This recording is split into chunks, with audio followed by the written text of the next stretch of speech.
Hello everybody and welcome to the United Stand. This is your Ole Gunnar Solskjaer press conference reaction. Apologies it's not live, we've had gremlins in the system this morning, but we do have the latest. Chong to Juventus, United to be sold to the Saudis, and all the latest from the press conference as well. You can also get your green and gold t-shirt. I can wear green, I've worked some magic, I've used a blue screen.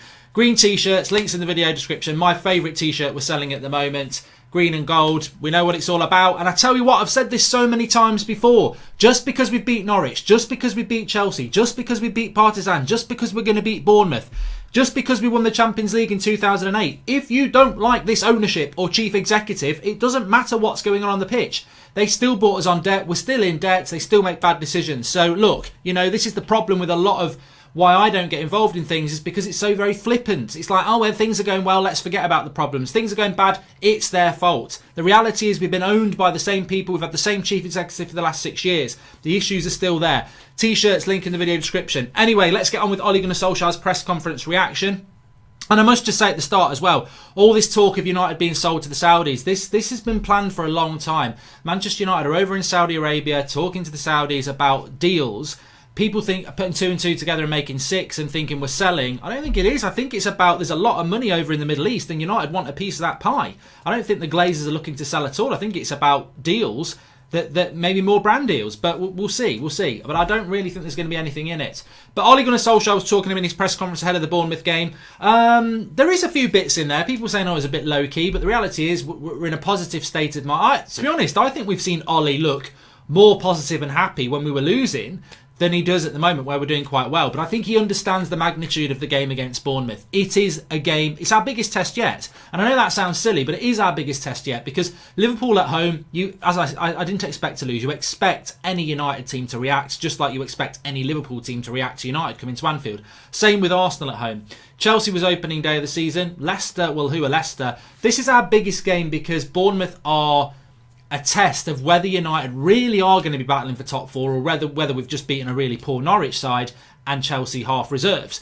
Bournemouth, mid-table side, away from home, well organised. Can United go there and exert their authority? Because it's interesting, and that's the interesting thing. I think Ollie's aware of that, so probably not too confident in relation to the way his persona is, but certainly understands that it's an important game. Now, the injuries are interesting because he said basically that Matic, not bothered, Luke Shaw, and bothered, Twansibi, definitely bothered, will not be back until after the international break. So we go with what we've got. However, there is talk that Maguire, Lindelof and Rashford are carrying knocks after Wednesday night. He said they had recovery yesterday, light session today, hopefully they'll be back tomorrow. I expect all 3 to play, but this is something that you and I have spoken about a lot, and we spoke about it against Chelsea. If you are playing people like McTominay, Fred, Rashford, Maguire, Lindelof, Wan-Bissaka on Sunday, on Wednesday and on Saturday, that's 3 90-minute games in 6 days. You are asking for trouble. You are asking for trouble. And at the end of the day, it's worked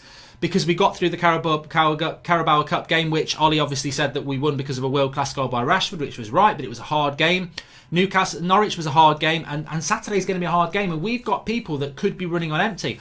And I was more than happy with the team that he picked on Wednesday night. And as soon as he picked it, I thought we were going to win. But I did say, and a lot of you did as well, this is not good management of your squad. When you've got a lot of players who are out with muscle injuries, to keep playing the same players 3 times in 6 days, you are asking for trouble. Now, I don't want to see Phil Jones. I don't want to see Juan Mata. I would have liked to have seen James Garner.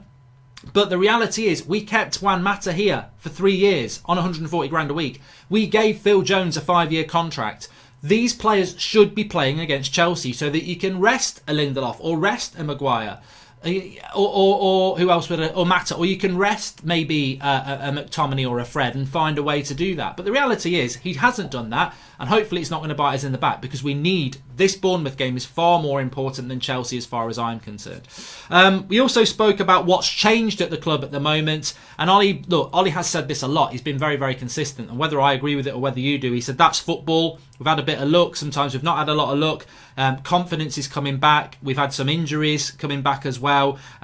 There's not a lot between failure and success in football, and I've always said that. Now, I take issue with that. There's a huge gulf between failure and success. That's why some teams get relegated, and that's why some teams nearly win every bloody game, like Liverpool and Man City. Liverpool and Man City couldn't be further away from failure, and teams like Norwich couldn't be any closer if they got into bed with it naked. Like that, they are very, very close to it. So I don't agree that there's a thin line between failure and success. I think mid-table clubs have a thin line between failure and success, and maybe that's where we are at the moment, and maybe that's what he's adhering to. If you look at Bournemouth, they go into each game, maybe they're going to win, maybe they're going to lose. Everton, maybe they're going to win, maybe they're going to lose. Manchester United, maybe at the moment we're going to win, maybe we're going to lose. But there's a gulf. You know, if you're a top 4 side and you're a bottom 3 side, you are very close to failure when you're a bottom 3 side, and you're very close to success. So I don't agree with Ollie there that football, it's a thin line between failure and success. I think if you're a good team, you're miles away from failure. But, you know, I think he's just, like I say, I think he's going into this game with a little bit of wariness, which I think is absolutely right. I think he is right. I think we're going to beat Bournemouth, but the reality is that it could be a very, very difficult game for the reasons I said in the preview. He also spoke about Rashford and said, look, he's improving all the time. He's still a young lad. There is that need to score scrappy goals, but obviously the goal he scored at the midweek was absolutely fantastic. He was sort of trying to push into this whole, is Rashford a left-sided player more than a forward? I think we already know that. But I think what you get with Dan James, if he's playing in that front three, he will switch from right to left, left to right. Rashford will switch from left to up front to right a little bit.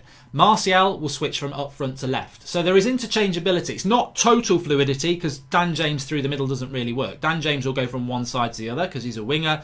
Rashford and Martial can swap those front positions. But it is fluid and it does work. And I think under Ollie in the first 3 months we saw that a lot, and hopefully we're going to see that now, because this is a big month ahead for Manchester United, a very, very big month.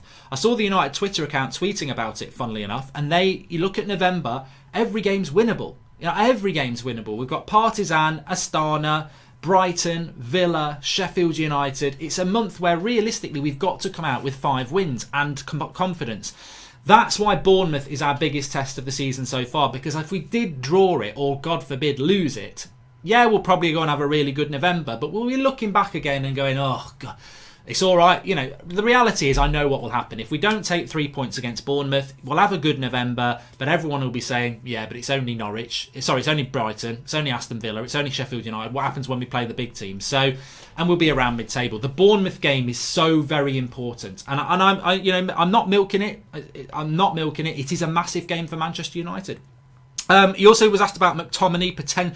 I mean, we get a bit silly. People are talking about future captaincy for Scott McTominay because there is that clip that's floating out there at the moment where he's shouting at everybody. You need that in the team. You definitely need that in the team. We had a game for United Stand about a month ago, and our captain went off after 10 minutes and nobody stepped up to the plate and the heads dropped. You do need leadership, and United haven't had that for realistically 6 years. We haven't had a proper captain. So the fact that McTominay looks like a leader on the pitch is great. Does he need the captaincy? Not yet. I think Harry Maguire looks to me like he can be a really good captain for United, and it's good that we're getting more leaders on the pitch. I don't think Wan-Bissaka looks like he's going to be a leader. There's no problem with that. You know, not every player's a leader, but it's looking like we're getting more leaders on the pitch. McTominay, Harry Maguire, maybe get a couple more coming in. Great. He also spoke about the relationship that McTominay and Fred have got, and he mentioned the PSG game. I mean, look, PSG, we did do defensive work quite well. I think what we need from Fred and McTominay, and I think we all know it, and I think as United fans we're all greedy and we always want more, but what we need from McTominay and Fred is a little bit more going forward. I think McTominay has got a good shot on him. You can tell, as Ollie said, that he's played in a lot of positions. He's played up front throughout his career, but we need something going forward, and I do think that we picked up on it last week after the Norwich game. Fred and McTominay put a lot of work in. They're very tenacious. And, I've mentioned the word tenacious many, many years on the United Stand. I absolutely love that we've got 2 midfielders that are quick across the ground, bite into tackles and harass their fellow midfielders. The next layer of the cake, for me, is that we need to get them to carry the ball more. If there's space in front of you, carry the ball. When you get the ball and there's no space in front of you, let's look for a good forward pass. I still don't think we move the ball from back to front, but we haven't been doing that for 3 years, so it's going to take a little bit of time. But I do like what Fred and McTominay are doing. Do I think Fred and McTominay get you in the top 4? No. I think McTominay and somebody does that we don't have at the moment, but I certainly would like to see Fred and McTominay playing as our midfield 2 and Pogba playing as the pivot ahead of them when he comes back, because he will come back. Again, Ole Gunnar Solskjaer was asked another question about the season so far. What's he thinking about the season so far? Has it been a bit up and down? I mean, my view, and I don't know what yours is, but my view on the season so far is that it has been a bad season. it's been a bad season so far. I mean, we are 7th, which on the paper doesn't look too bad, but as I said, if we don't pick up a result against Bournemouth, we'll be back down to mid-table. If we lose, we could be back in the bottom half. So, and we're still quite a way away from top 4. So I think we're 7 points away from top 4, which is quite a lot. So it's not been a good season so far. However, we've managed to get some good results. And where we are now is pivotal to where this season's going to go. We've had a positive week. We now play Bournemouth, which is our biggest game of the next month. It's our hardest game of the next month. It really is. We need to win that. If we win that and we have a really good November, we'll come out in December, the Christmas tree will go up and United will be touching on the door of 4th. And we will be like, yes, we're a month away from January. Let's get a few points over Christmas and let's get through to the end of the season. And Ollie will be here till the end of the season and he will start next season. If we were to lose tomorrow and limp through November, Ollie could be gone by Christmas. I would say we're 70% chance that Ollie's going to be here this time next year because I think we will beat Bournemouth and I think we will have a good November and I think we'll get some good results over Christmas and then we'll get to January. And then if you survive till January as a manager, we've seen it with Van Gaal before, and I'm not talking about signing anyone in January here, I'm just saying if you get to January, you always survive till May really, unless something really bad goes wrong. So it's a big game tomorrow for Ollie and I think he knows it, and it's a big month ahead for United. But let's call a spade a spade. It's not been a good start to the season. And when Ollie was asked about it, he said, well, it's fine margins. We've had fine margins. We've played well. There's a good spirit in the team. We've got an identity. And we've been a bit unlucky with injuries. That's the sort of thing you're going to get from the manager. He's not going to... I play FIFA 20 a bit and they have these stupid press conferences now, and when you say something there's a little bar with player morale. If you say something that can be perceived as negative, your morale of your players are going to drop. So he's talking up about things like spirit and identity. He's saying that injuries have been a problem. He's saying that we've played well. The reality is, as a fan, and I think I'd speak for a lot of fans when I say this, my thoughts on United so far, I don't think we've played well. I don't think that we've shown enough spirit. I don't think we've had an identity. And I don't think we've been unlucky with injuries. I think the reality is the two main injuries we've had are Pogba and Martial. Well, you can't be a club the size of Manchester United and moan when you lose 2 players. I think we're in a rebuild, and I think there's still very murky waters ahead. But there's some positivity at the moment, and what I've enjoyed about this week is United fans are very realistic. You look at what's going on with Arsenal at the moment. It's embarrassing. You've got their captain coming out saying that he's losing his head because of the personal abuse he's getting. You've got Arsenal fans who've been having a go at him all week, suddenly after having to go, oh, do I carry on or do I not, politically. You've got a manager that, I think he's doing all right at Arsenal, but again, they want to get rid of him. And at United, I think we've got a depth. And I'm not all Arsenal fans are like that. I know they're not. I've seen it this week. But at United, you give us a bit of positivity and we will back off. And I know some people are still very much Ollie out, and I respect that because it's an opinion. But realistically, this week's been quite nice for United fans because none of us are saying we're getting top 4. None of us are even saying we're getting top 6. But we've got a bit of positivity and we will grab onto it. That's what we want. We want to be happy. We want to be positive. And I think we're seeing that.